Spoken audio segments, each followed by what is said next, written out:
Okay, so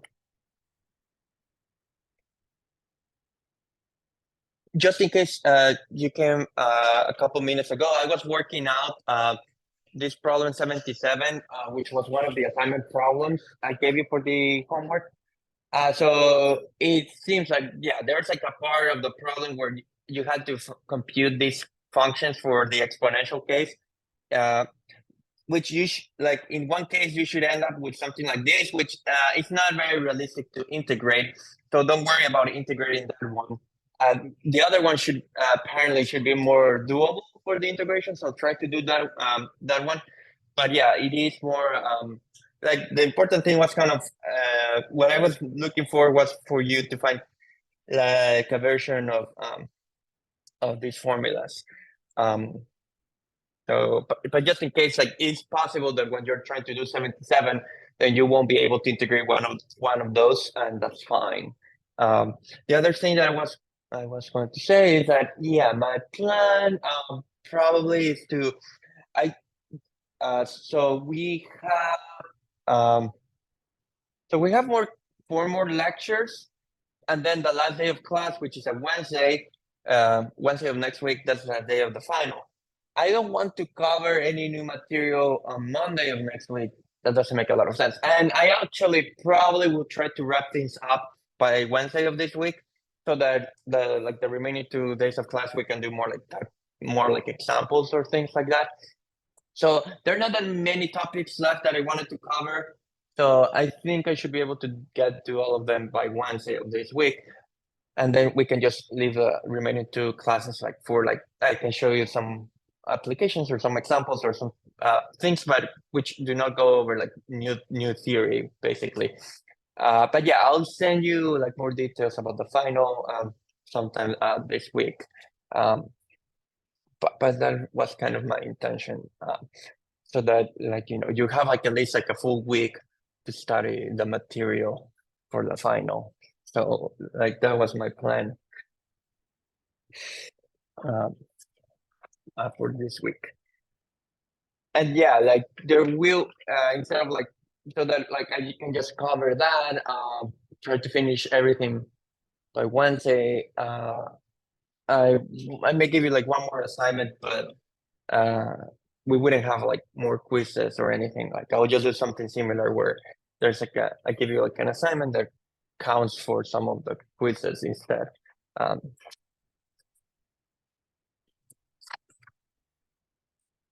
so let me just tell you, remind you what we were doing last time. Let me go back to the PDF notes. So last time, like the thing we ended up with was this moment generating function, which is kind of like mystical, like how you would come up with it, right? It is a function of t obtained by taking the expected value or the average of e to e, like e of t x. So you exponentiate x, the random variable, times like the number t, okay? And the average of that is what's called the moment generating function. It looks like a very weird definition, but if you remember like the Taylor series for the exponential, it's not too difficult to play with the formula and just notice that like the moment generating function is like secretly like a way to encode all the moments of the random variable. That's why it's called the moment generating function.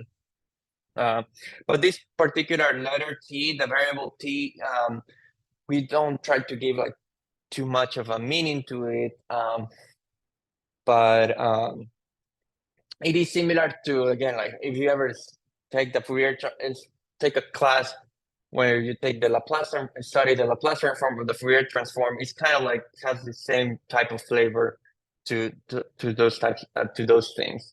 So when you introduce like an extra variable to define a new function, so the thing, so again, like the moment generating function, like if you think about it more concretely, it's kind of like 1 plus a linear term, which involves the expected value, plus a quadratic term, which involves the second moment.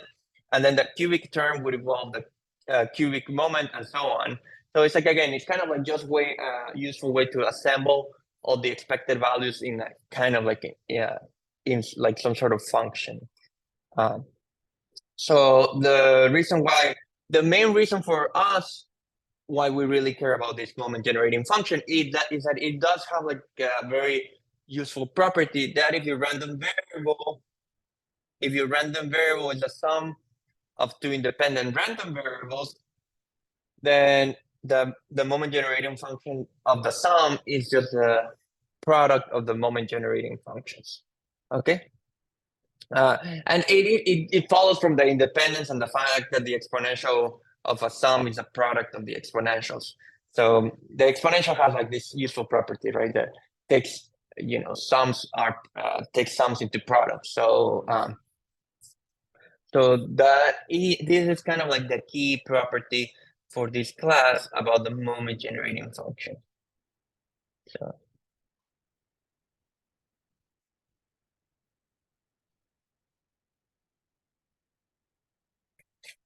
So today, what I was going to show you is like, well, I mentioned some applications about that, but like today I'm going to show you a little bit more of why that's useful. So let's just go back to what we were saying last time. So it was, again, like if z equals x plus y, x, y independent,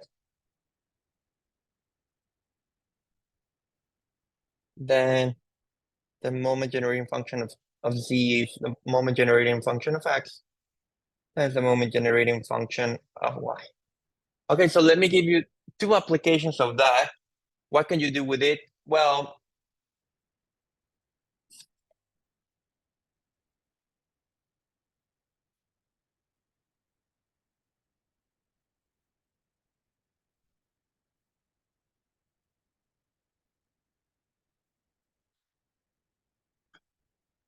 okay, so here's like a calculus problem, right?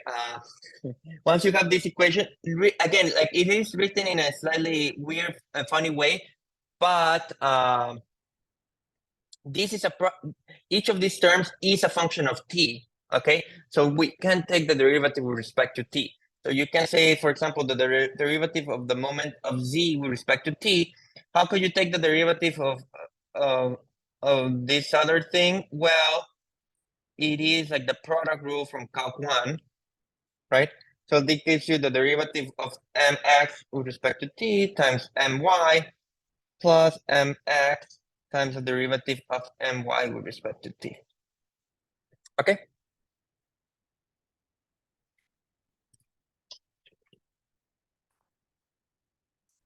That making sense? And then let me do the next one. It's better for like the applications that I have in mind. We kind of just need like the second derivative. So if you take one more derivative of this, you can differentiate this expression again. So again, you have to apply two product rules to each term. So the derivative, the first product rule gives you, when you apply the product rule to the first factor, you find this.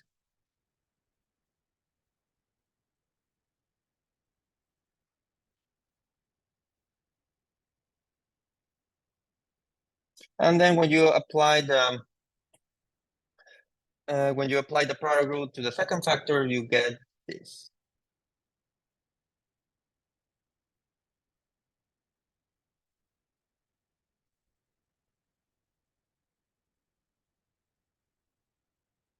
Is that making sense? So that's what the second and the so that's what the first and second derivatives are for this moment generating function of the product.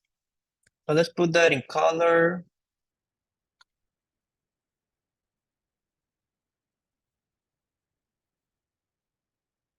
And let's use different colors.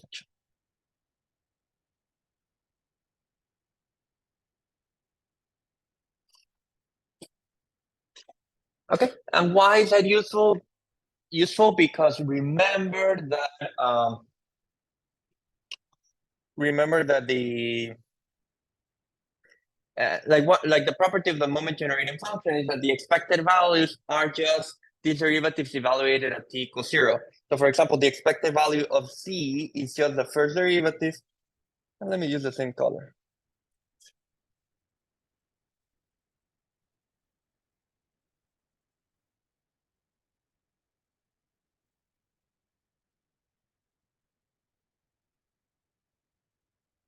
evaluated at t equals 0. So if you look at that, if you apply it to this formula, it's just like the derivative of the moment with respect to x, with respect to t, evaluated at t equals 0, times the moment of y evaluated at 0, plus the moment of x evaluated at 0 times the derivative of the moment of y with respect to t evaluated at 0. Is that making sense? So that's what the expected value of z is.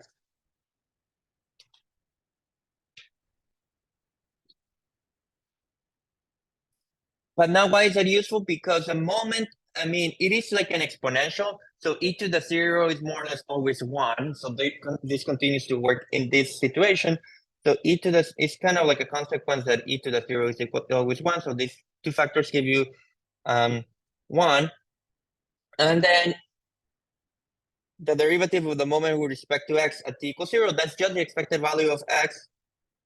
And the other one will be the expected value of y. So that just is, it is just saying that the expected value of x plus y is the expected value of x plus the expected value of y, which would, of course, we knew, we already knew that, but it's kind of like a re-derivation using the moment method.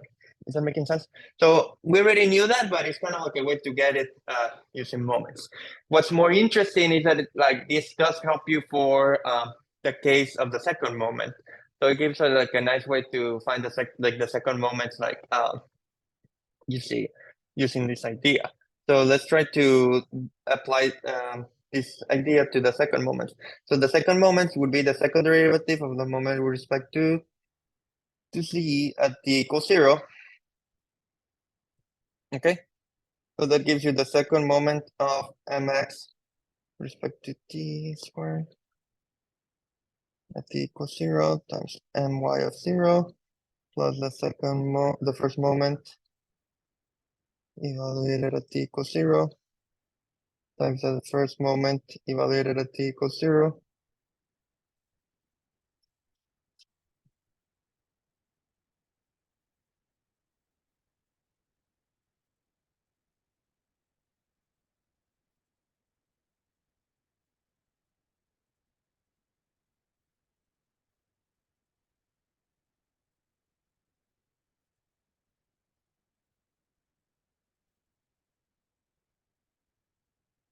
Okay, and what does that give you? So this is saying that the second moment of z is just what is the second moment of x evaluated at t equals 0?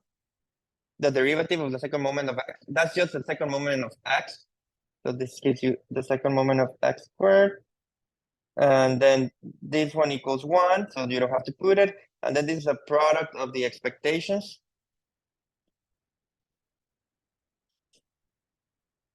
And in fact, like this will also give you the product of the expected values. So you can just put it like this.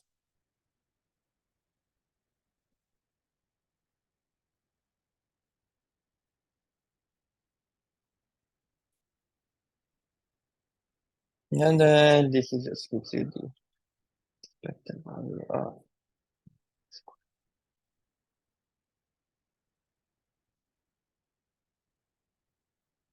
Is that making sense? So that is a formula for the second moment of z.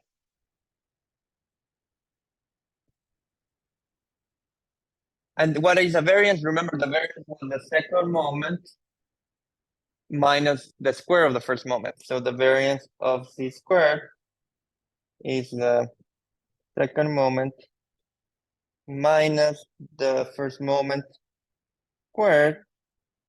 So that gives you, you'll see, like there will be some simplifications that take place in a second.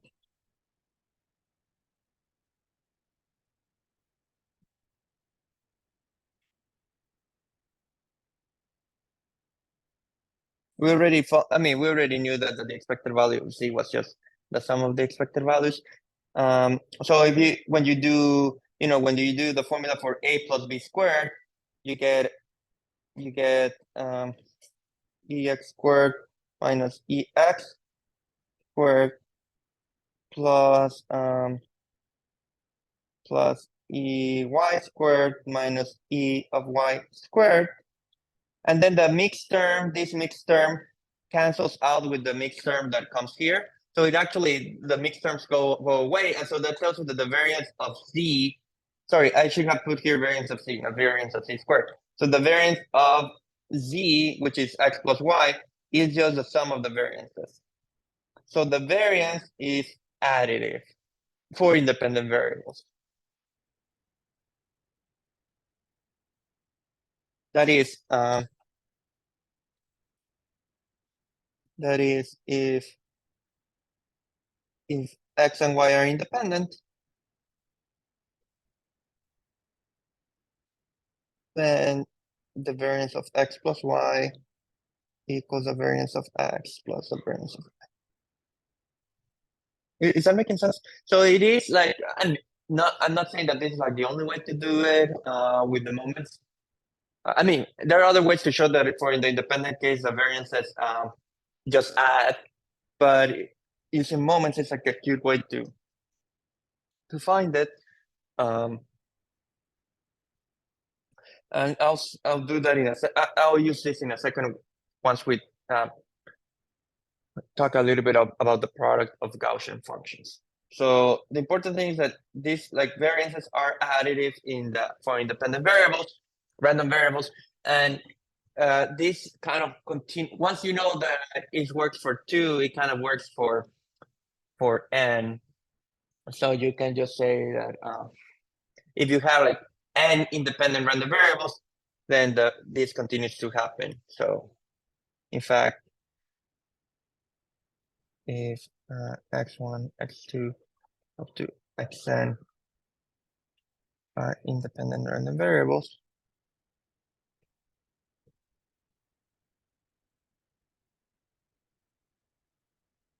then the expected value of the sum of the xi's.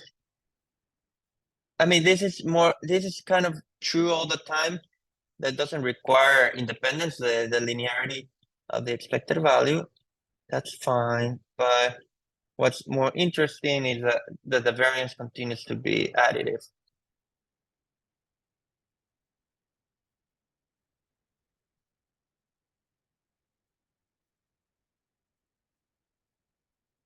So variance is additive for let me write it in words. Variance is additive for independent random variables.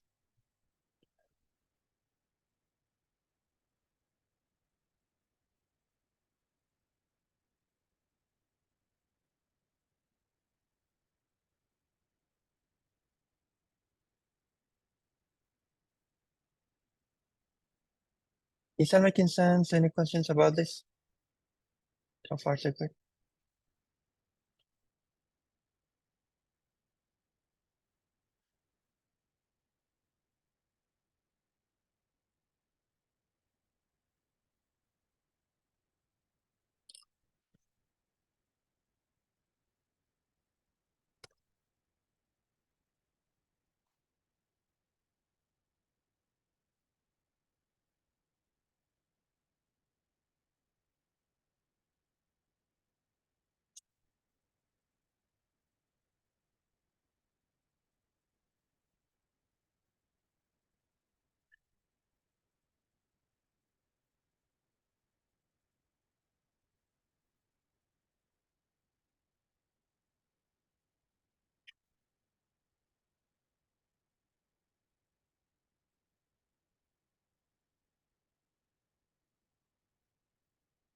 The last formula that we need before we can use it for something useful, like basically the central limit theorem, which is what I wanted to explain today, is like this rescaling property of the moment generating function. So rescaling property, which is what if you define a new random variable, which is just like a rescaling of the old one. So remember a rescaling here, I just think like, well, you multiply the random variable by a constant and you also shift the values. So this is like a dilation. Like usually when you multiply the variable by a number, you think of that as a dilation plus a shift, which is like the shift is just like adding b. So here A and B are constants.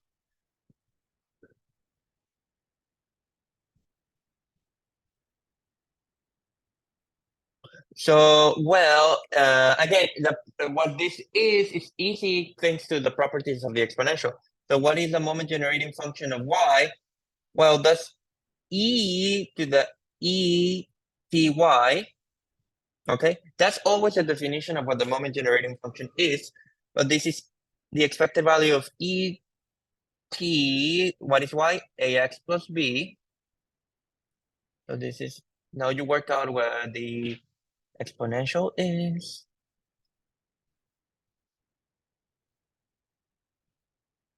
And use the fact that it splits, it turns like sums into products, so you can write something like this. The thing is,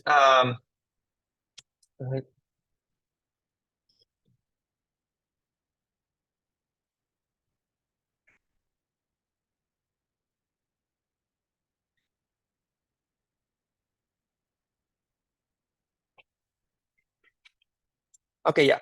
I mean, I guess it doesn't matter too much how you write this. Like the thing is, like the expected value was like an integral with respect to x. The thing. So this is something like this. So maybe from here it's more clear to see that this e to the tb does not depend on x. So it actually comes out the expected value.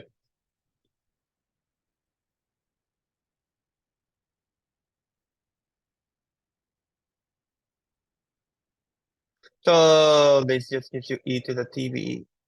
And this is actually the like this. And that's just a moment generating function of x evaluated at the number t times a. So this gives you.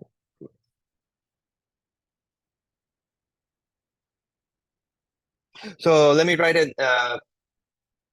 again. So the moment generating function of ax plus b at the number t is e to the tv, the moment generating function of x evaluated at the value at.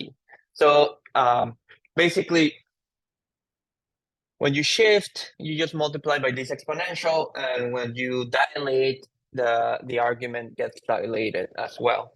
So, but like the nice thing is that it kind of gives you like a way. It kind of gives you like a way to relate the moment generating functions if you just if random variables are related by a rescaling. That will be useful in a second, as you'll see.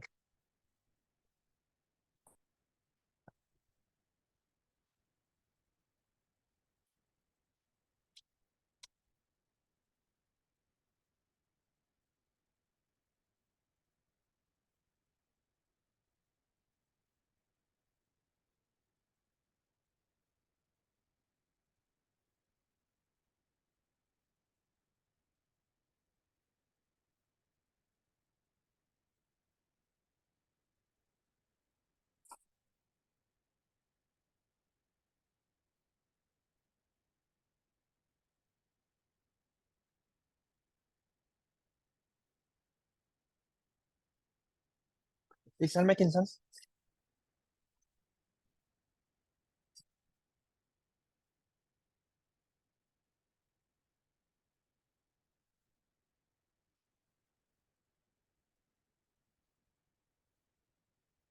Okay, now let's talk about the Gaussian. So let's talk about the standard Gaussian.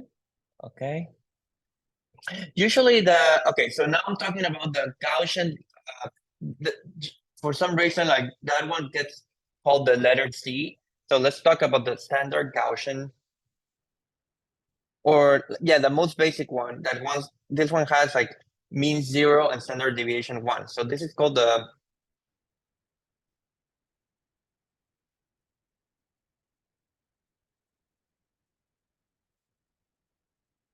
it has mean 0 or standard expected value 0 and standard deviation 1.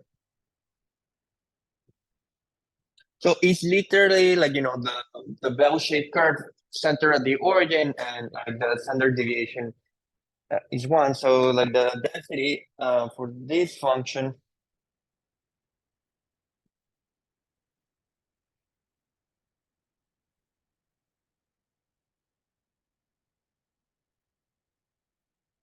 is the integral from minus infinity, sorry, is 1 over root of 2 pi times the integral of times e to the minus c squared over 2. So let me write it like this.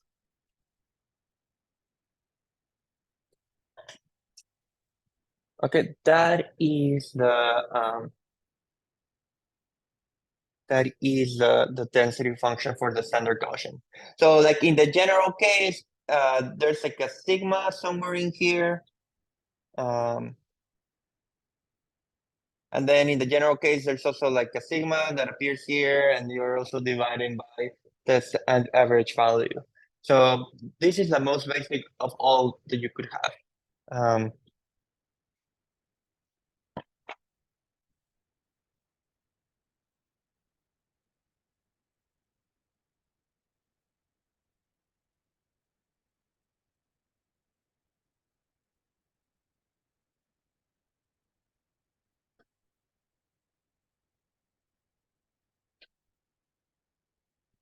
Okay, so what is the moment generating function for z?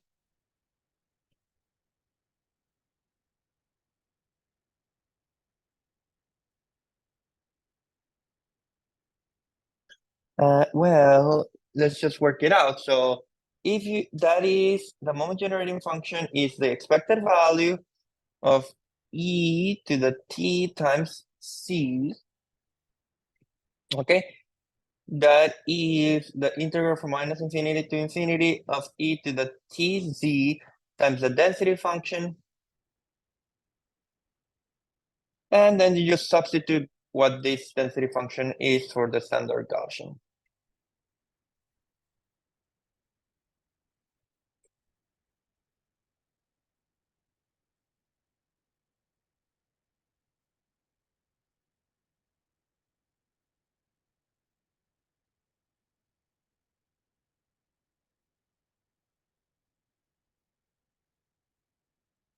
Is that making sense?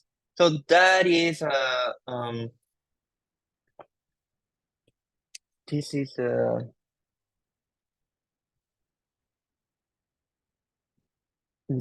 integral that we have to do now.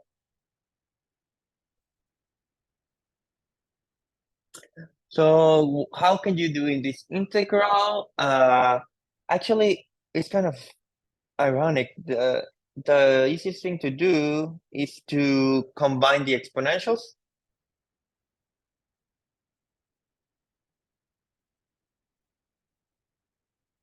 So if you combine the exponentials, you do something like this.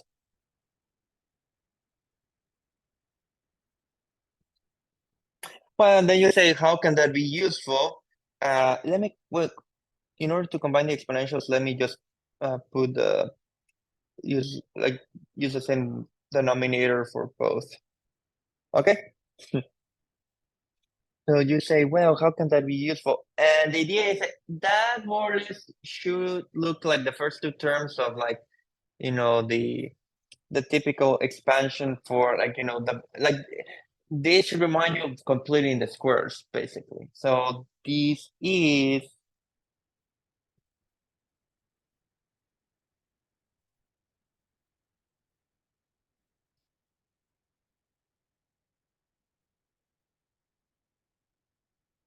so let's think about what happens if you do that. So if you expand this out, you get c squared, right? You get c squared, there's a minus in front. So perfect, you get minus c squared. Then you get minus 2zt with this minus in front, you get 2tz, perfect. And then there's a t squared that you get here with this minus in front because minus t squared, that was not before. So you have to, the point of completing the squares is that you kind of make up for it by adding it in the expression. So you can, if you expand this out, you find the same answer as in here. Is that making sense?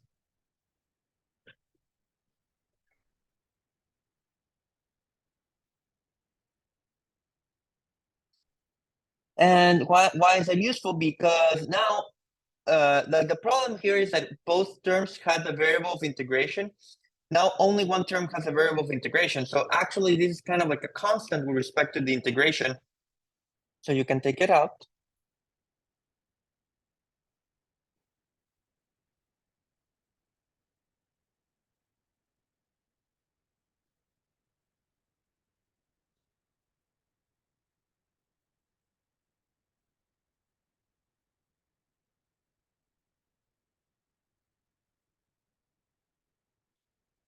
And then if you want, I mean, you can do like a change of variable. That's not necessary. Like you could do like a change of variables x equals t minus t if you want, just so that it looks a little bit better. And if you do like a change of variables like the x equals the z, so this is really e to the t squared over 2. Like the bounds also do not change because it's from minus infinity to infinity. So that still remains the same. So root of 1 over 2 pi e minus s squared over 2 dx. And that happens to be 1 again because that is just like the density of the standard Gaussian integrated. That just like it's kind of like the integral of all the probability of density function. So that gives you 1. So that means that the moment generating function for the Gaussian is e to the t squared over 2.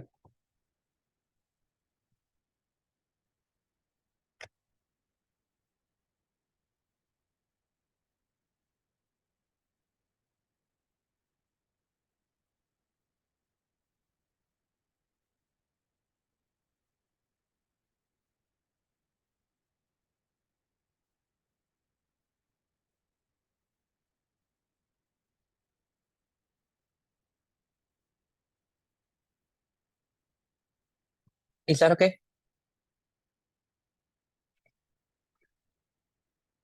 Oh, sorry, this should say m.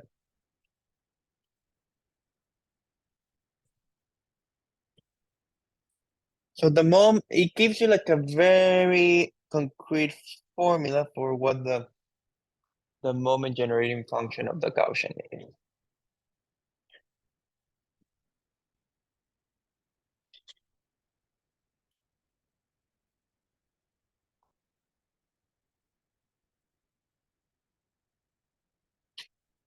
That making sense? Questions up to this point?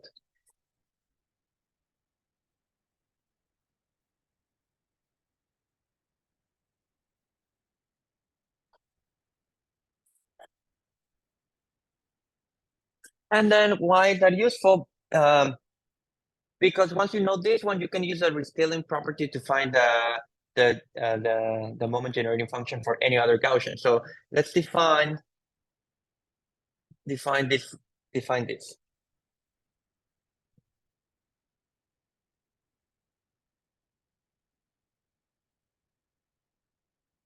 Where C is like the standard Gaussian.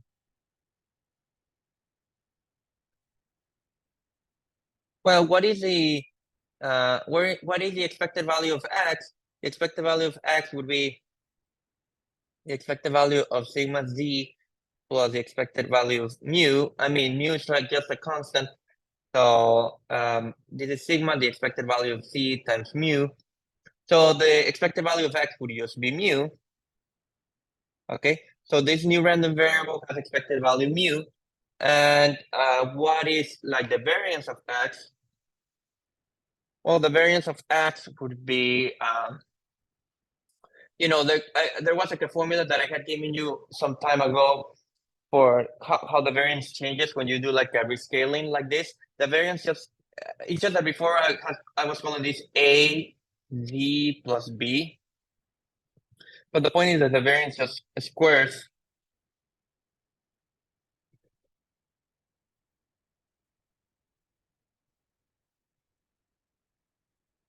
So x is a random variable with mean mu and standard deviation sigma. So it is like this is like it's just like a translation and rescaling of a Gaussian. So of the standard Gaussian. So this is just like the Gaussian with mean mu and standard deviation sigma.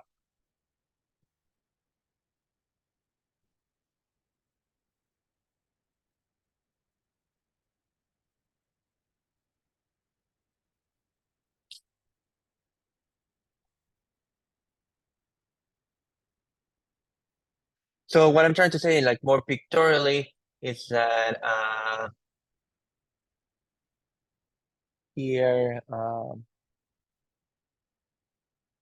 you have like the standard Gaussian, the standard variable shape curve, and then like here, depending on like you kind of translated it so that it's centered at mu, and maybe you fatten it up or you did something like that's what the sigma is there for. So this is mu, and so this would be x. So it is just like a shift of the Gaussian together with the rescaling. So that's like makes it like um compresses it or like stretches it depending on the standard deviation. Okay. But what is that useful? Because then you can apply the formula that I wrote you for. Then you can apply the formula for the moment generating function of this of the rescaling. So what would be the moment generating function of x? Well, that's the moment generating function of sigma z plus mu. And if you look at the formula, it was this is kind of like b before, so it's e to the tv, so it's e to the mu t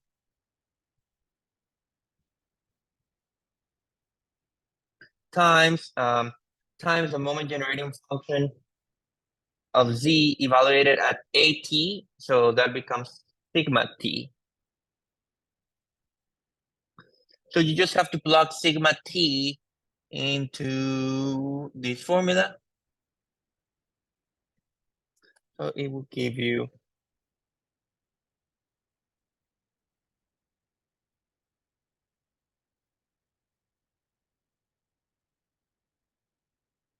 so that gives you the moment generating function for any bell curve, basically. Is that okay? Question so far, so good.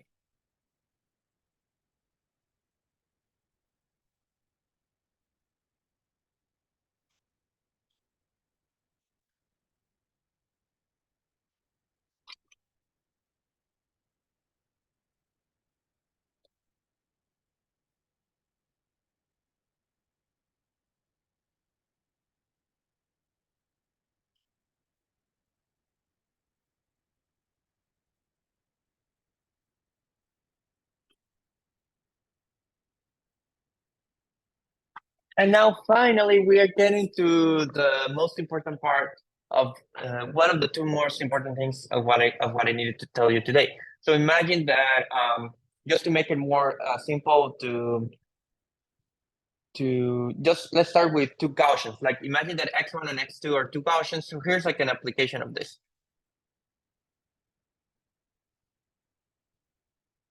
So suppose like x1 and x2 are two Gaussians or normal distributions, like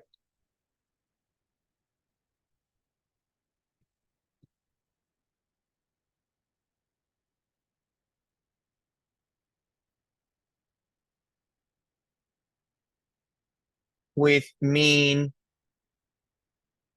mu1, standard deviation. I mean, let me write it like this because this is like the usual notation for the Gaussians. So you typically write something like normal mu1 sigma 1 and normal mu2 sigma 2. Okay, so what does this notation mean? Normal mu sigma. It means like it is a bell curve or the Gaussian.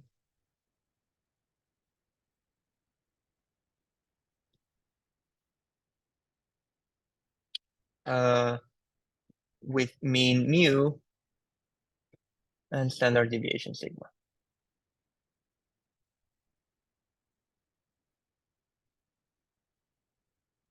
Okay, so let's say you have two bell curves to this like two of these curves, like their means and variances could be different. That's fine. But what happens if assume now that they are independent? Okay.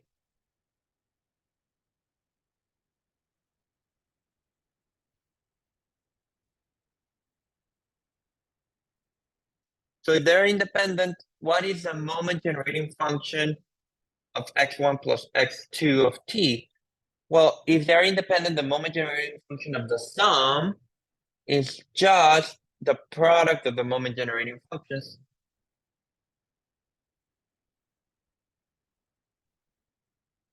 But we just saw the explicit formulas for these two moment generating functions, right? The first one would be, what was it? The first one, it was, the first would be e to the mu1 t plus 1/2 sigma 1 square of t squared. And the other one, the second moment generating function is e mu2 t plus 1/2 sigma 2 squared t squared.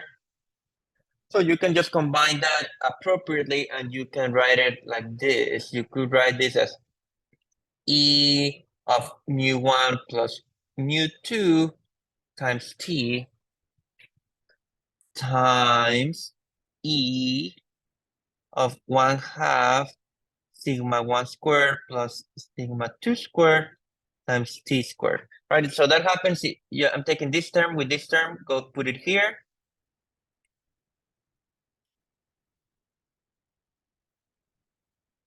And then I'm taking this term with this term and combining them. But what do you see here? Well, this is exactly the moment generating function, right? This is the moment generating function of what?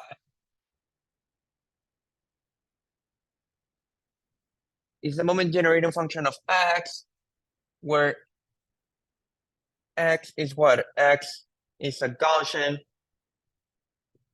with what mean?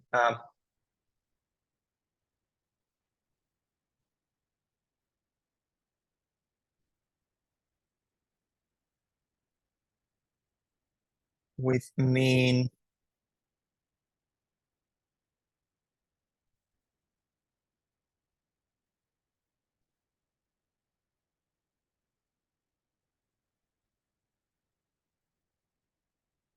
and variance. What's the variance? Or sigma, the square root of sigma 1 squared plus sigma 2 squared.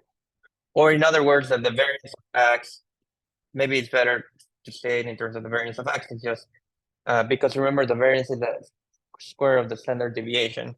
So the variance, which is sigma squared, would be sigma 1 squared plus sigma 2 squared. So in other words, the sum of two Gaussians is another Gaussian. So if you take two random variables represented by Gaussian functions in their probabilities, and you add them together, the new random variable, the sum, is represented by a new Gaussian. So the sum.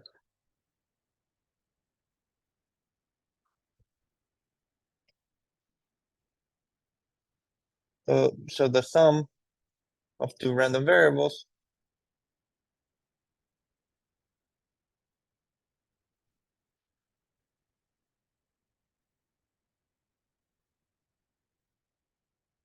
uh, whose probability densities are Gaussians,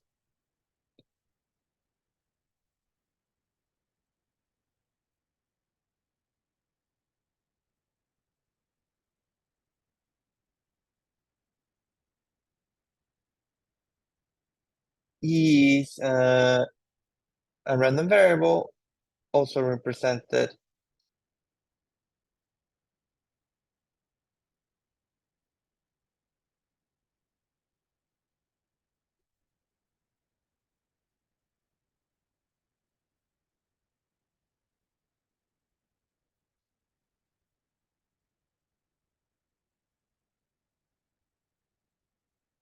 is that making sense? So I'm just saying that for sums of random variables, sums of Gaussians is a Gaussian in terms of their density functions.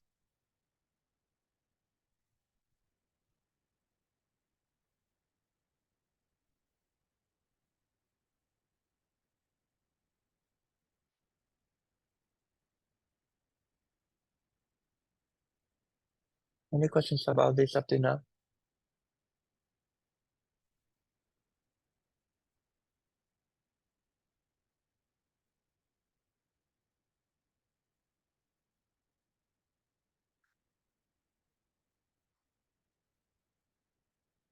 And like the same holds like if you had n Gaussians or n random variables which are Gaussians. So similarly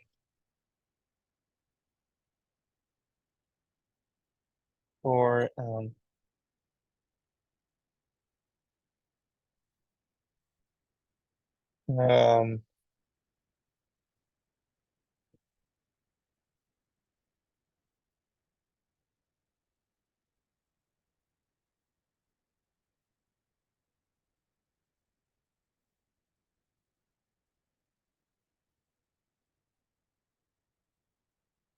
so if you have n random variables which are represented by Gaussians with which have density functions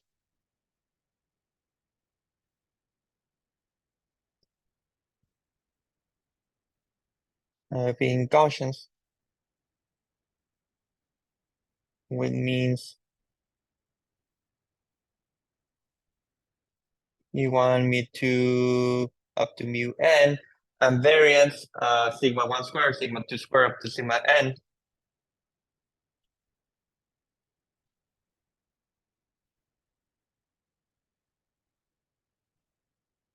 Then if they are independent, the sum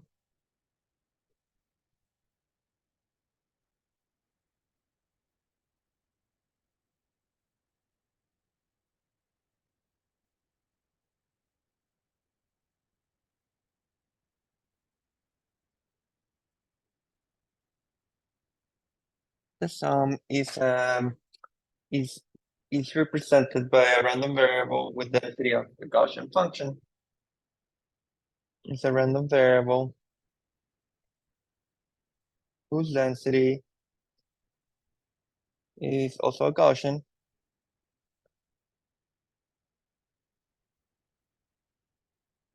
With mean. So the mean or the expected value just adds. That is not surprising. That's normal.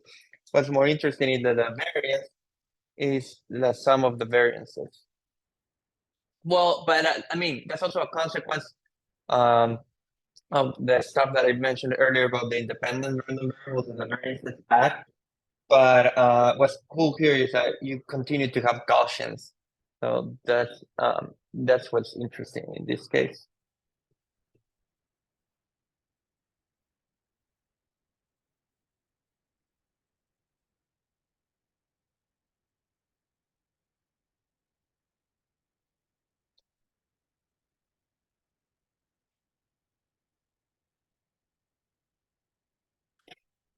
So in a sense, like what that means is that if you start with random variables represented by Gaussians and you start adding them together, the stuff that you're getting are new Gaussians. So kind of by addition, you cannot exit the world of Gaussians um, in the because like you just when you add up random variables represented by Gaussians, you continue to have Gaussian functions. So in the world of addition, like kind of like you're doing with if you start with Gaussians, you kind of get stuck.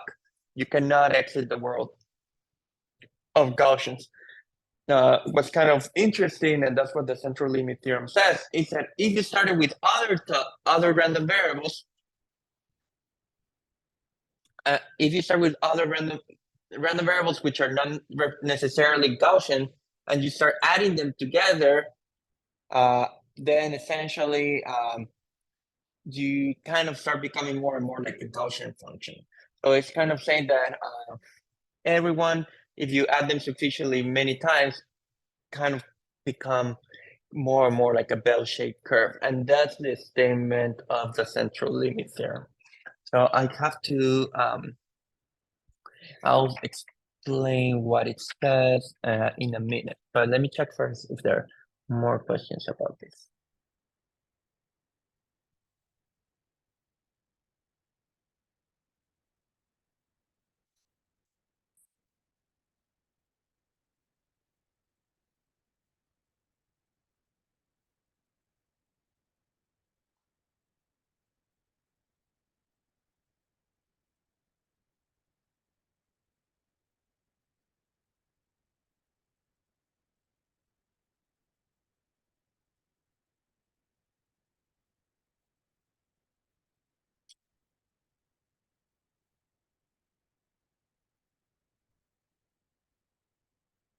Okay, so and the cool thing is that actually this works not just for random variables with a continuous density function. It also will apply to discrete probabilities as well. So let me tell you what let me start explaining what the central limit says.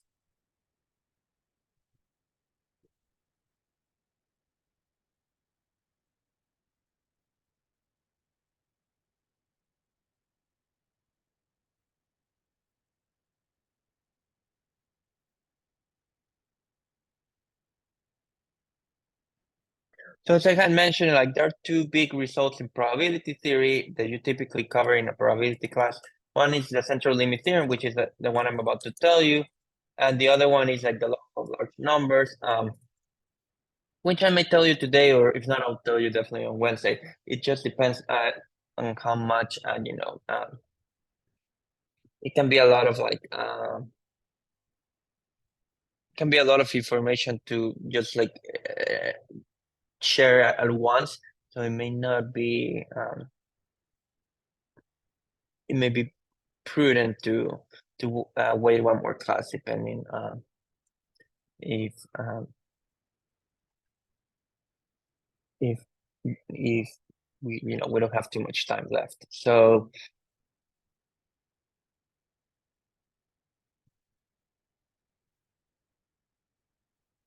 what's the idea of the central limit theorem?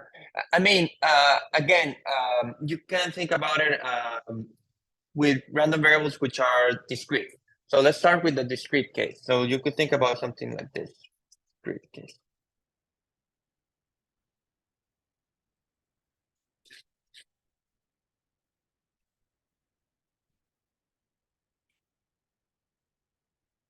So you could think about an experiment, you know,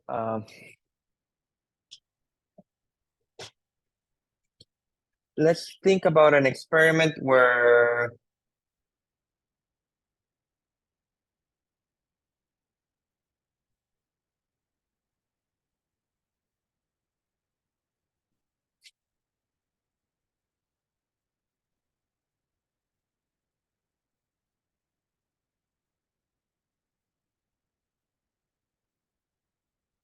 let's say like an experiment where you were throwing coins, right? So you get heads or tails, right?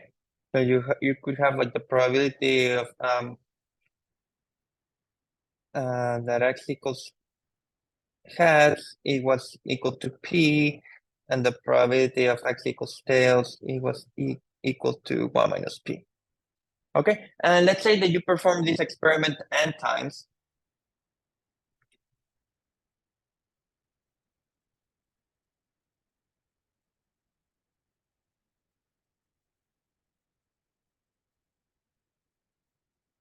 So if you do, for every time you perform the experiment, you would have like a random variable that represents that experiment. So the first time this is represented by a random variable that we call x1. The second time this is represented by a second random variable. Third time a third random variable, and so on. So you end up with n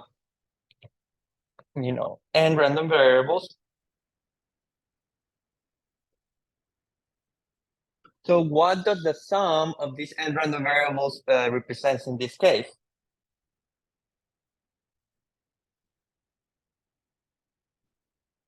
We can call this the sum. So what would that represent in this case? It would represent like, how many heads we got in this particular run of n trials, right? So this would represent how many get, you know, it would represent how many heads we got after doing the experiment n times.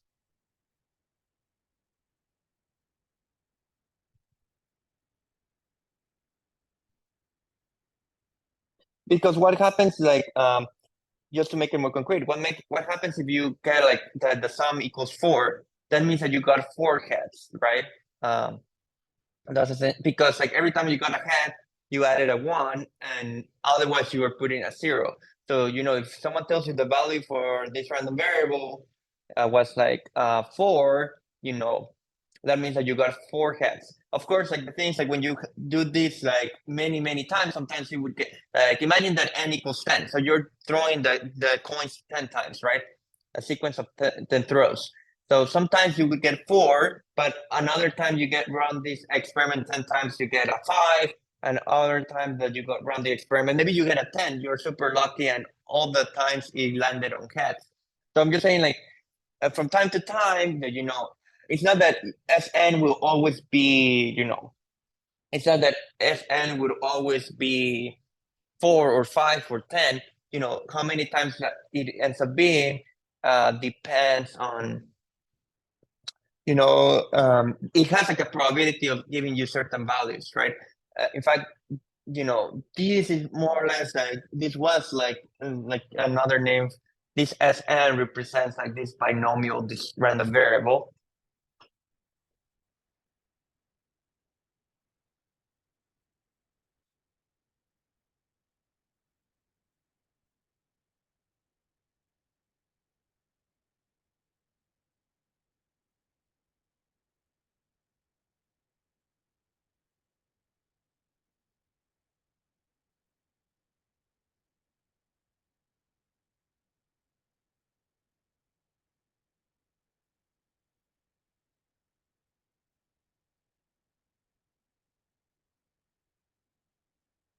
And we have seen like, we had computed that the probability, and we know that the probability that this, that you would get like I heads, right? It was something like n chooses I times p to the I, q to the n minus I. It was something like that. So, this is a random variable, right? This is a random variable because it can take different values, and it can take these different values with different probabilities, right? So in general, if X is not necessarily throwing dice, but something else, you can start adding those values and just kind of keep track of, like the overall value that the sum is taking. It's just that in this case, in the case of like heads, throwing coins, it's very clear like what the physical meaning of the sum is, because it's kind of recording the number of successes, right? But the point here is that what the central limit theorem says is that essentially, not this random variable, but one that's very related to this one, like just like a translation of this random variable, will have like in the limit as n goes to infinity, will have like essentially the bell-shaped curve. Okay, so like what the central limit theorem says is that like a rescaled version of this random variable will have the same probability as like the bell-shaped curve. So,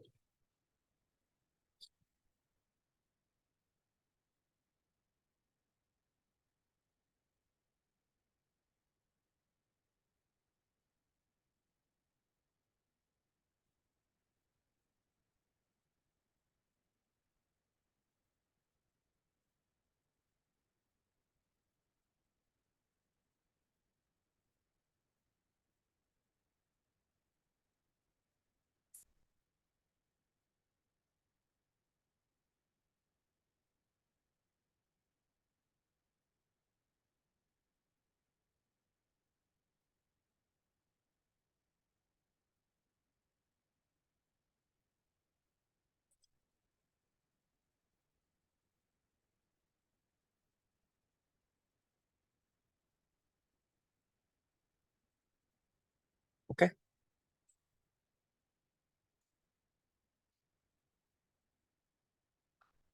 What makes the central limit so interesting is that it doesn't matter whether you started with something that was like in this case, we're kind of adding a bunch of Bernoulli random variables. The central limit theorem says that it doesn't matter if you started with Bernoulli random variables, or you started with Poisson random variables, or you started with exponential random variables, or continuous uniform random variables. It doesn't matter what you start with if you under certain assumptions that I'm about to write, if you add them together and you rescale them appropriately, that thing will have the same probability as the bell-shaped curve. So it's kind of like everyone, like if you add something over and over, like everything is trying to behave more and more like a bell-shaped curve. Okay, and so that's kind of what makes the result useful. Okay,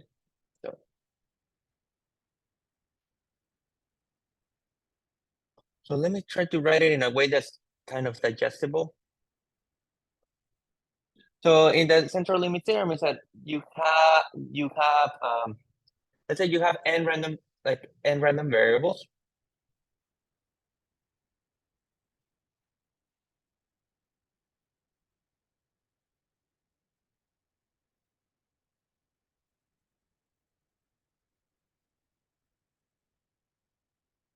with which all take that. Basically, you should think of each of these random variables as a clone of the previous one, in the sense that they all take the same values and with the same probabilities, which take the same values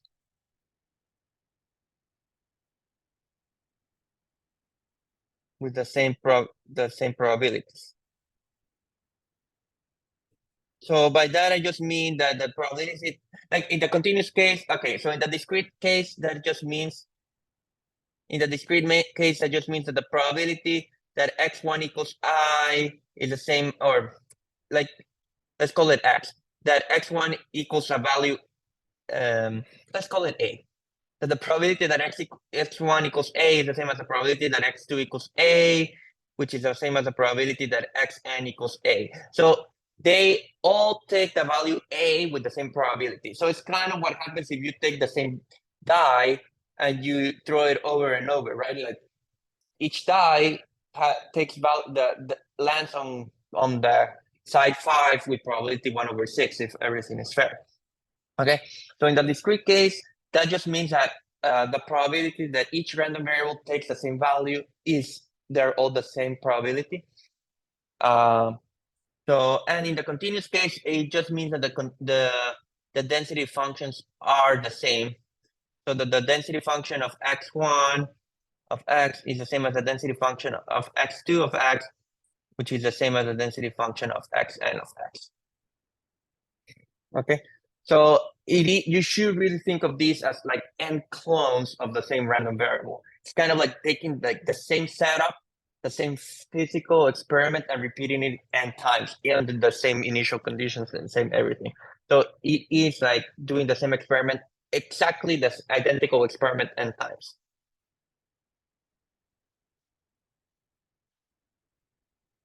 Is that making sense?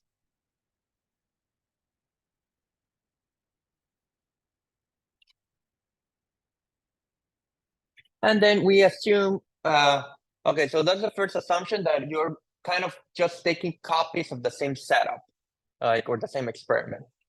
Um, and the second assumption is that all of these are independent of one another. So all the experiments, like the outcomes of each experiment, does not depend on the previous one.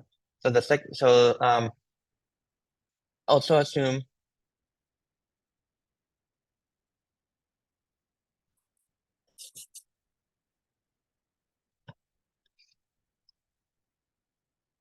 all the xi's are independent.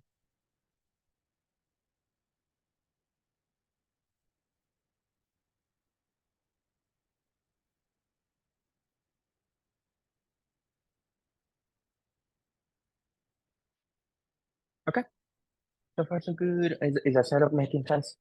So that's what the setup for the central limit theorem is. You have like an experiment that you're doing n times. Every experiment, like every time you do it, like the results do not depend on the previous or the future times you're doing it. So all the outcomes, like every um, every time you reproduce the experiment, that's independent from all the other ones. And every time you do the experiment, it is like a copy of the previous setup. So the probabilities of the outcomes are the same. So again, if you want something concrete, think about like throwing a coin 5 times. So you suppose that every time you throw the coin, like the outcomes do not depend on the previous ones and things of that sort. Okay, and so what you consider in the central limit theorem. Okay, let's consider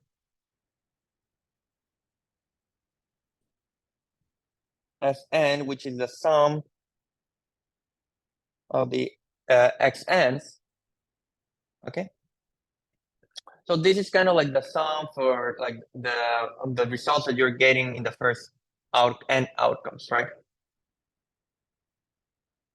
So you kind of every time you did the experiment, you got an outcome. You are adding up all those outcomes together.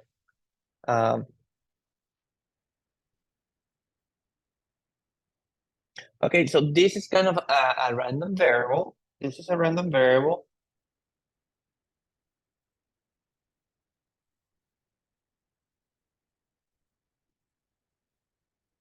Now, what is the expected value of Sn?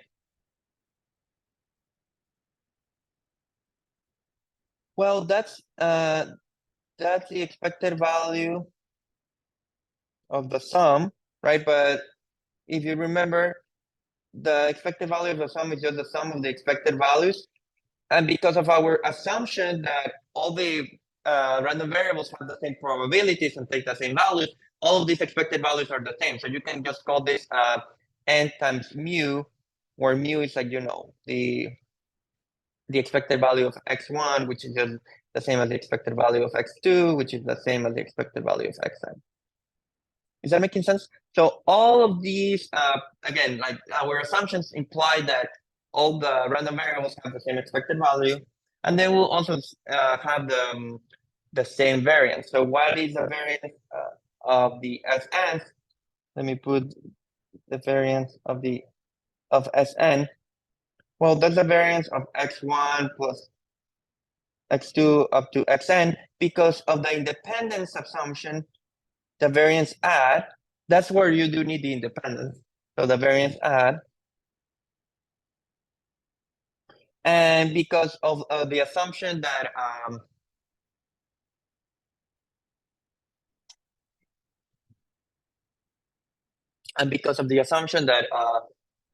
they all take the same values with the same probabilities, their variance is just the same number. So where sigma squared is a variance of x1, which is a variance of x2, which is a variance of xn. Okay, is that making sense? So that is so in other words, like just to summarize what I have said is that if you define x as n as the sum of the first n random variables, then the expected value of Sn is just n times mu, and the variance of Sn is n times sigma squared.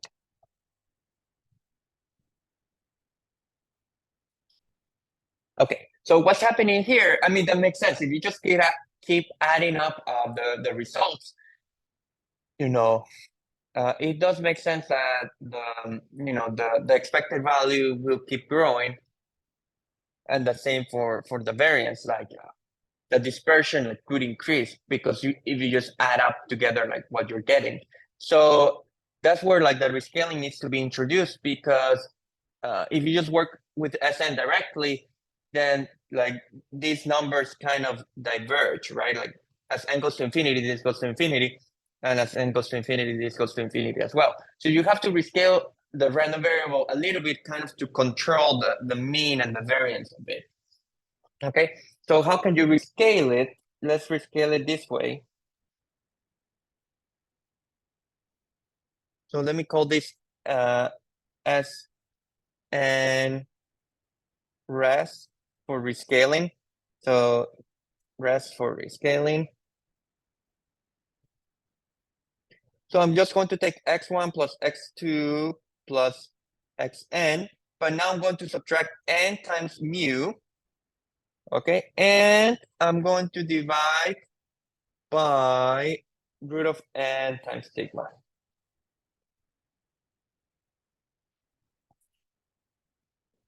And you'll see why in a second. So let's see what would be the point in doing this. So why should you do this?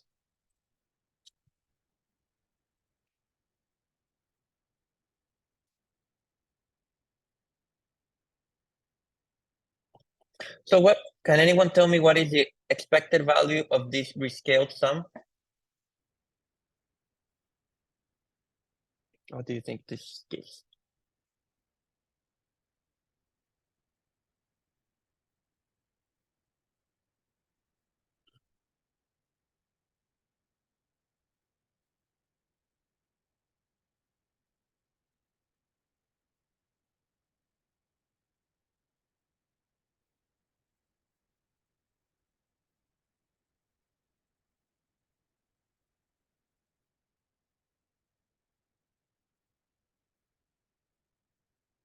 Not sure if this looks better.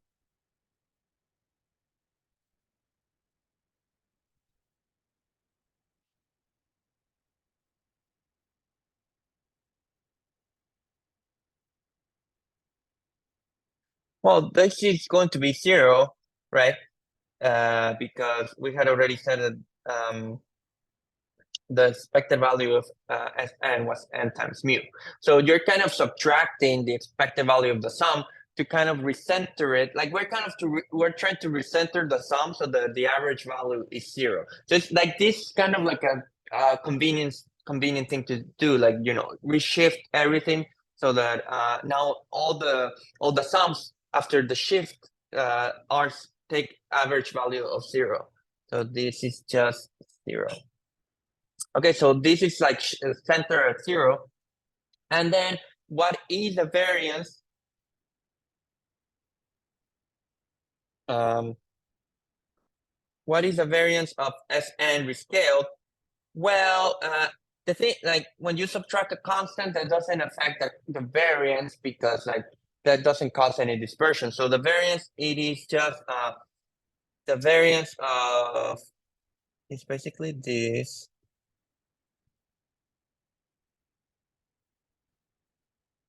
But here you have to use the formula for the rescaling that I had given you. So there's like when you rescale, like I mean, this is just like the variance of Sn divided by R root sigma.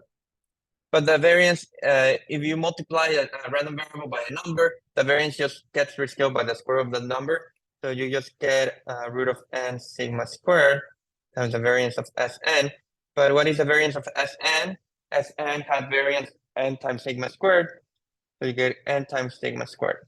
So what my point is that the properties of this rescaling is to create like a new random variable whose mean is always 0 and whose standard deviation is always 1.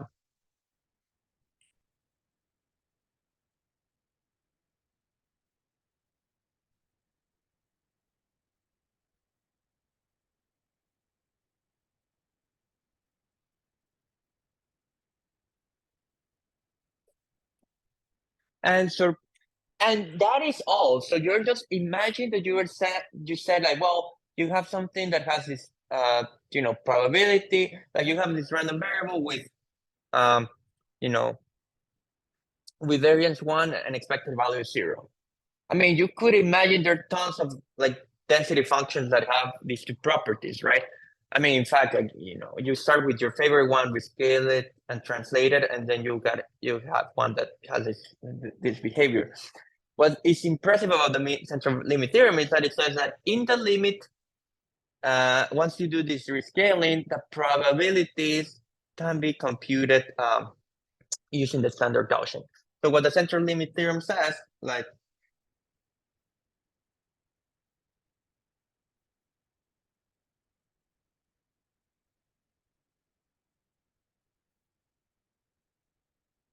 if you look at the probability, if you look at the limit as n goes to infinity of the probability that a is between that the rescale sum is between a and b, that is the probability that you would compute with the standard Gaussian. So it's just the integral from a to b of 1 over root of 2 pi e to the minus x squared over 2 dx. So this is the probability of the normal Gaussian. Let's put this with a z.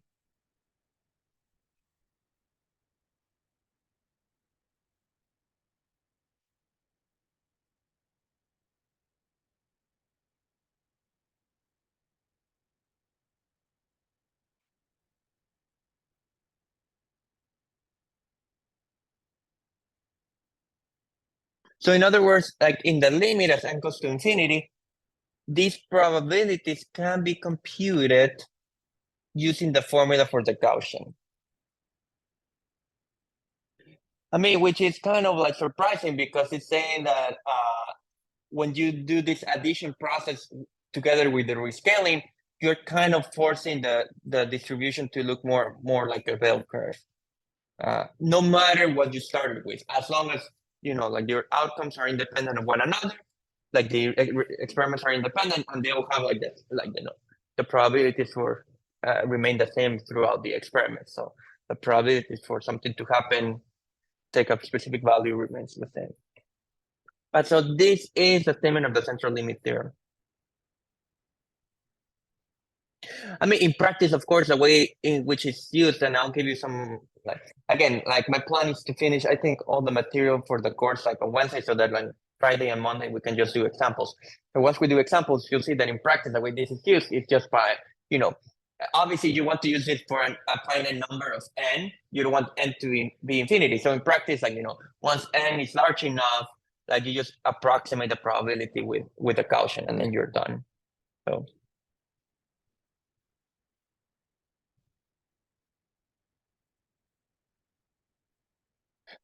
That's how it would be used, like in statistics or other places. In practice, one uses this result like once and gets large enough. What does that mean? Well, it actually does depend on what your practical setup is and other things. So there's no theorem saying what n large means, but you know, in,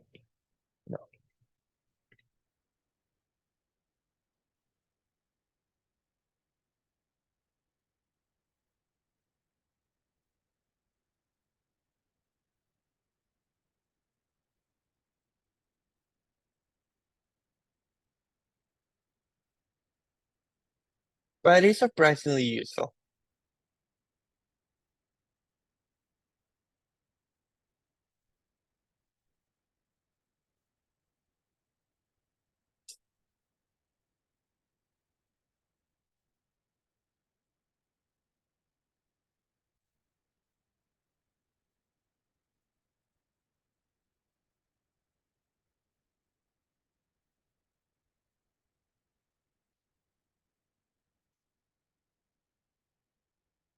Okay, so it's saying that I don't know if you have had like a chance to watch the videos that I sent you over the weekend.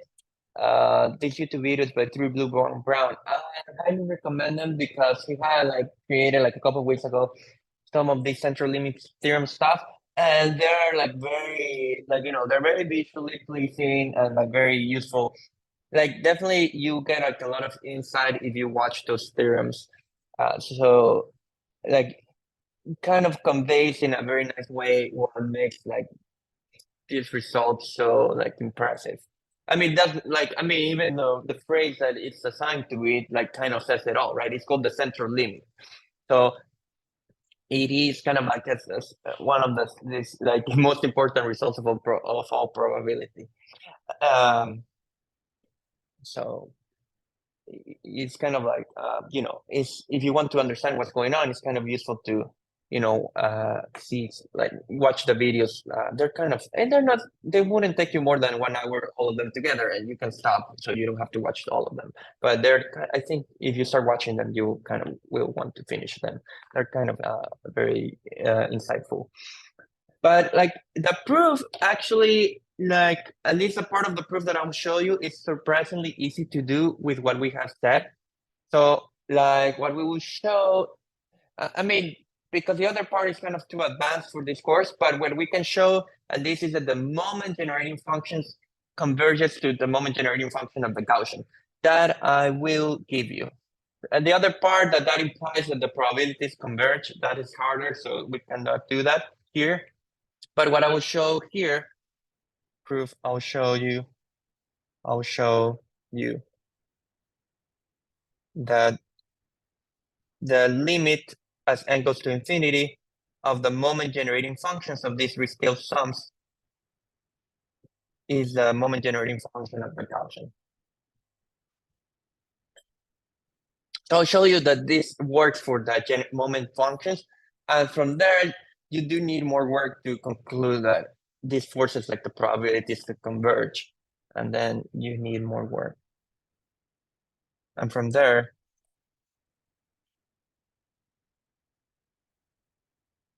you need more powerful techniques. More, you need more powerful stuff to conclude that the probabilities converge.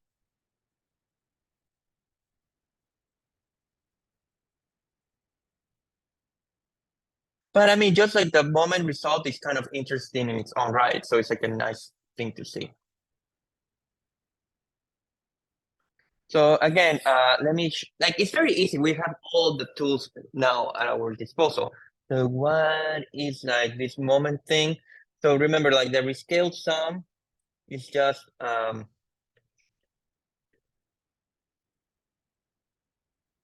yeah, it's just x1 plus x2 plus xn minus n mu divided by root of n sigma. It is convenient to kind of like distribute this mu among the n random variables even fairly. So you can rewrite this as 1 over root of n times x minus mu over sigma plus x2 minus mu over sigma plus blah blah blah xn minus mu over sigma. So if you check that, like, you know, the numerators, like the x1s up to, you know, x1, x2, up to xn, they just add up to this sum from before. And then you're subtracting from each of them a mu, so you get n mu's here, and you're just distributing the sigma there. Okay, so it is convenient to do that in this way. You'll see why in a second.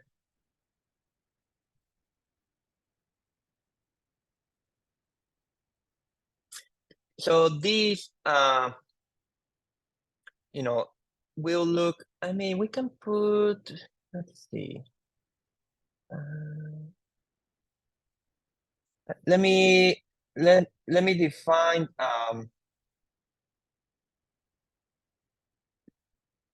let's say, like, just to make it easier, let's say x1 rescaled is like x1 minus mu over sigma up to xn rescaled, just to not see all of this stuff, xn minus mu over sigma. So what I'm saying is that Sn rescaled is 1 over root of n of x1 rescaled plus x2 rescaled plus xn rescaled. Okay, so now it looks a little bit better.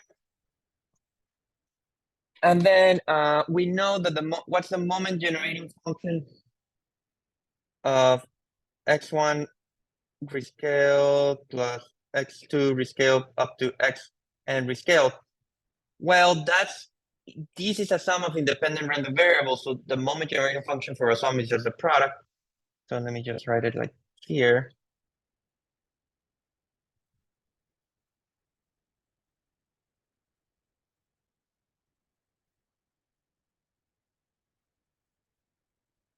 But the thing is that each of these moment generating functions are the same function because all these random variables take the same values with the same probability, so they have the same expected values. So the nice thing is that this is just, you can call it x rescaled or something like that. It's just like the one that counts.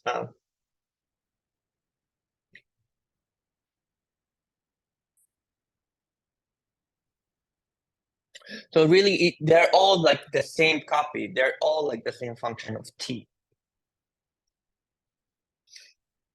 And then what is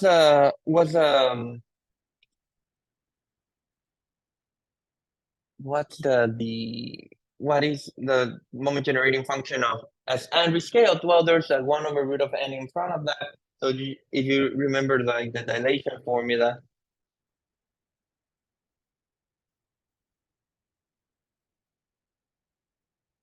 is just you just replace t with t over root of n.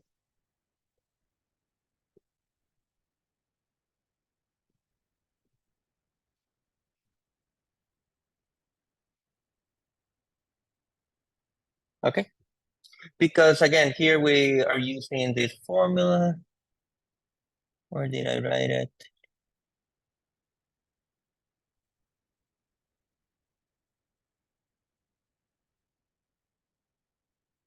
This one, yeah. So there's like a root of n in front, 1 over root of n in front of the sum. So it just goes inside as an argument. Okay, and then, so what happens as n goes to infinity? What is the limit of MSSN rescaled as n goes to infinity? Well, you're kind of getting, if you just plug in naively, right? You're getting mx rescaled of 0, right? Because as n goes to infinity, this becomes 0 to the infinity, right? So this is what? Like, what is the moment generating function at 0? That's just 1. So this is like 1 over infinity. And does that remind you of something? This is like an indeterminate form of L'Hopital's theorem. So this is like a L'Hopital type limit.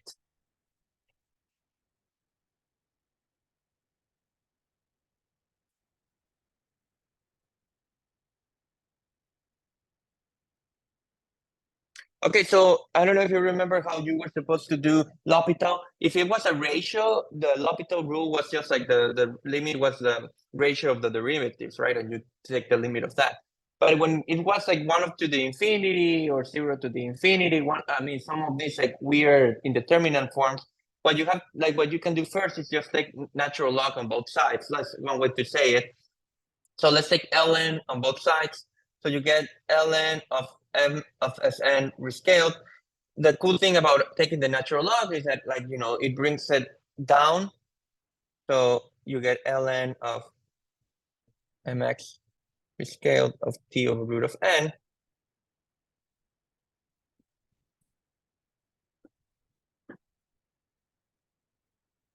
But now you have to remember the Taylor series expansion for the moment generating function. So what was the Taylor series expansion of the moment generating function? Let me see. I wrote it like a long time ago, last time in the last class.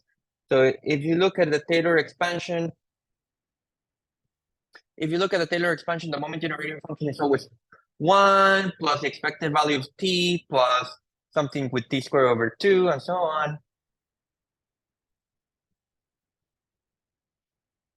So this is really n times ln of 1 plus the expected value of x rescaled times t over root of n plus the second moment of x rescaled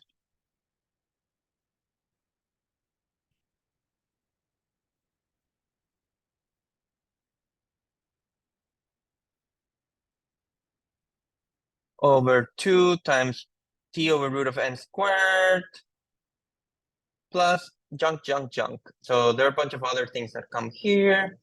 I mean, I can put like the third one just so that you see it.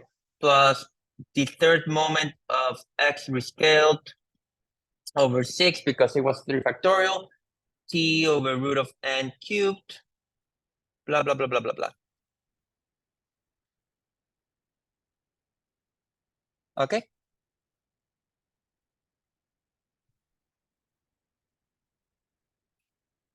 So what is the expected value of x rescaled? Can anyone tell me that?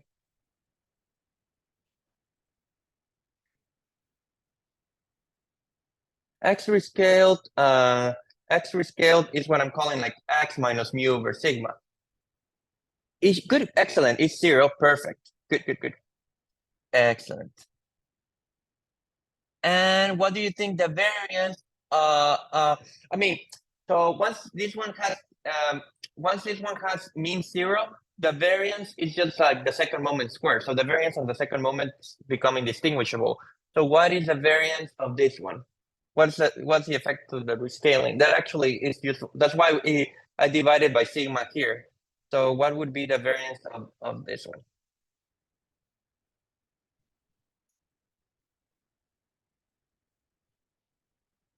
Of the rescaled one.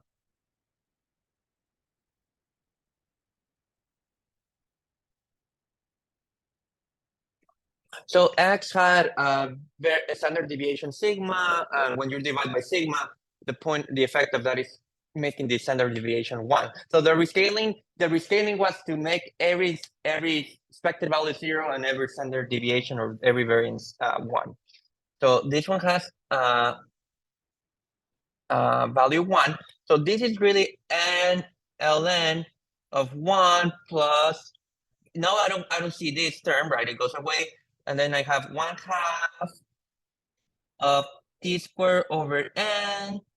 I don't know what the third moment rescaled is. I don't know what that is, but this is t cubed n to the 3/2, etc. Okay. Now the thing here's the other cool thing you can do.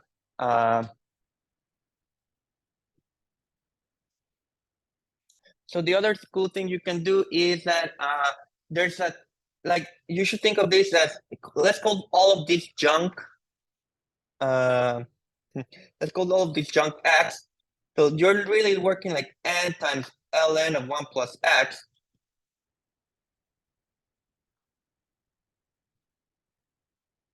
And there's a Taylor expansion for, there is a Taylor expansion for ln of 1 plus x.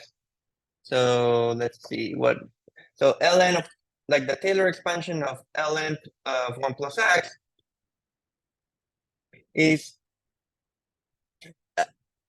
okay, so the Taylor expansion for ln of 1 plus x is x. Yes, okay. It's right. It is what you're like. The first term is x minus x squared over 2, and then it continues going.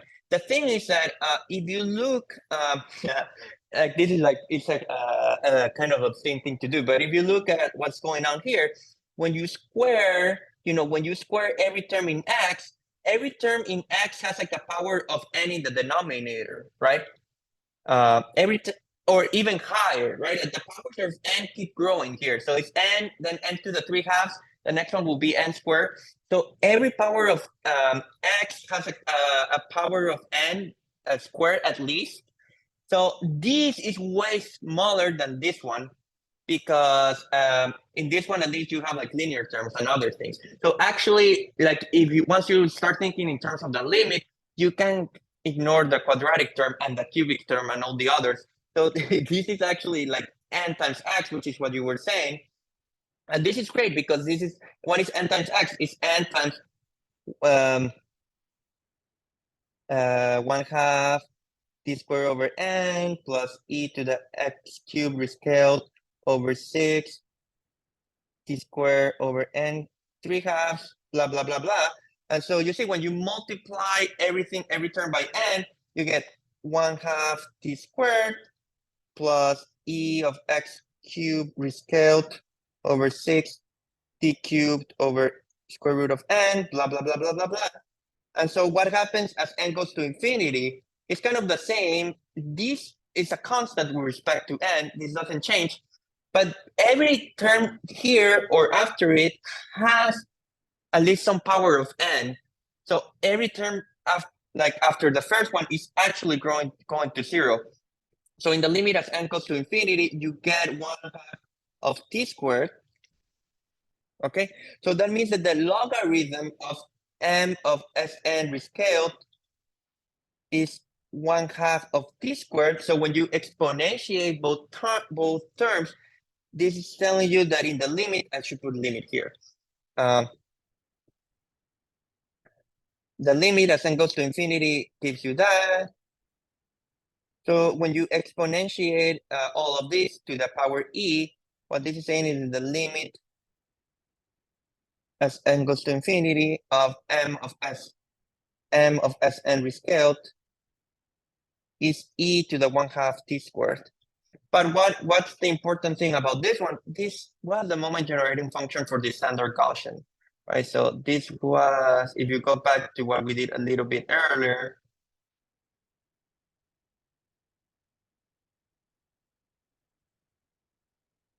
that was the moment generating function of the standard Gaussian. So it is showing that in the limit, the moment generating functions of the sum is going to the moment generating function of the Gaussian.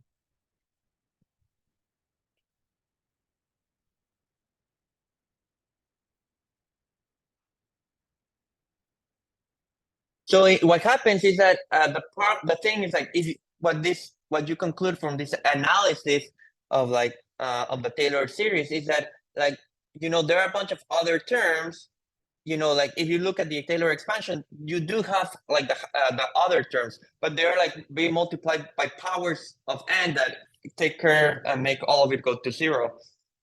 So kind of like the only thing that survives the limit, like you can think of the other terms as some sort of like fluctuations around the Gaussian. So what happens in the limit is that as n goes to infinity, these fluctuations start to shrink to zero. So in the limit, you do get the moment generating function of the Gaussian.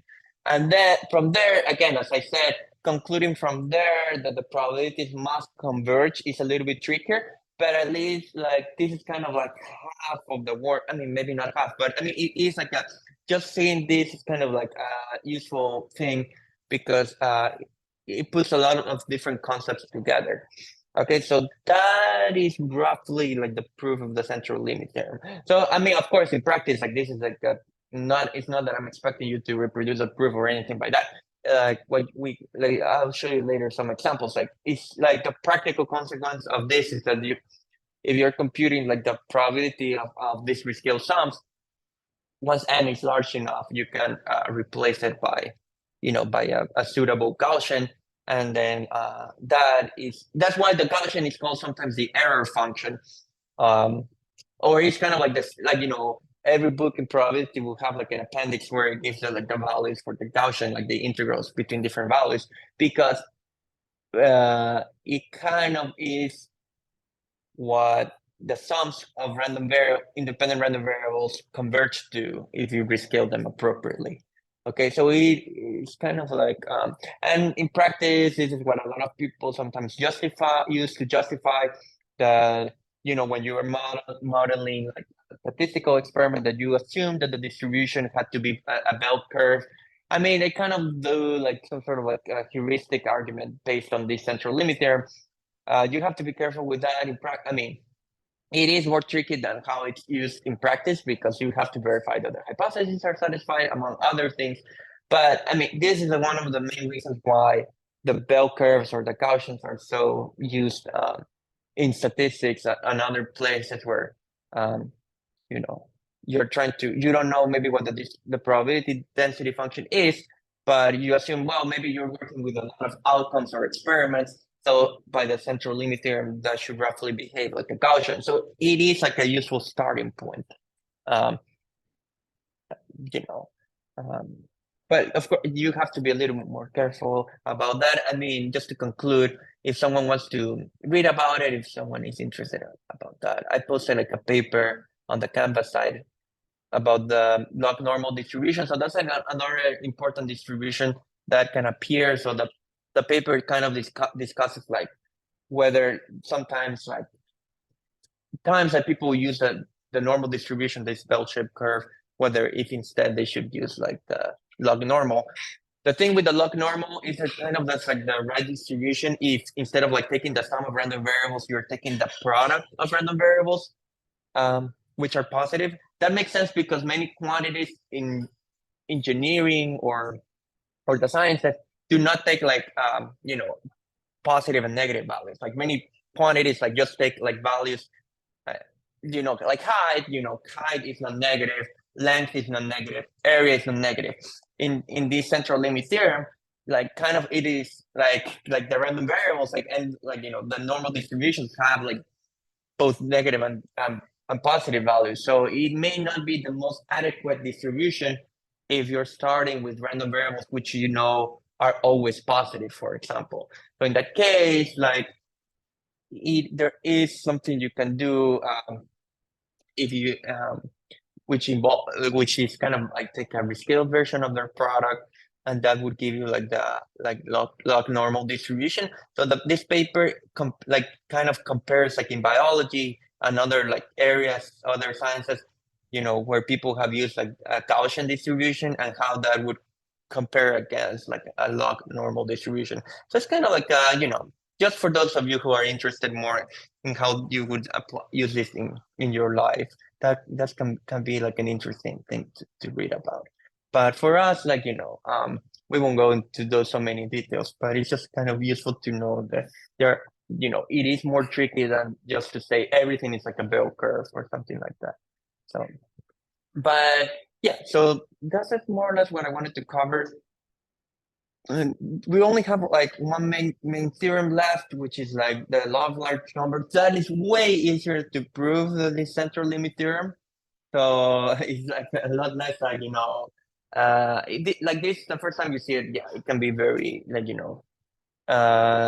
it can take a lot of intellectual, like suck your energy because it is like a complicated proof.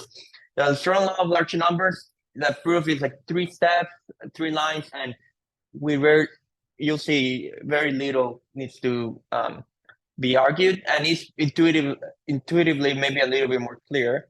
So I'll do the law of large numbers next time, and maybe just mention a couple more things. And that would be probably all in terms of the course for theory, and then like the remaining 2 classes I would do more like examples or things like that, just to like make things a little bit more concrete. So yeah, but that's kind of the plan for the next few classes. So if there are no questions, I'll just see you on Wednesday. That sounds good.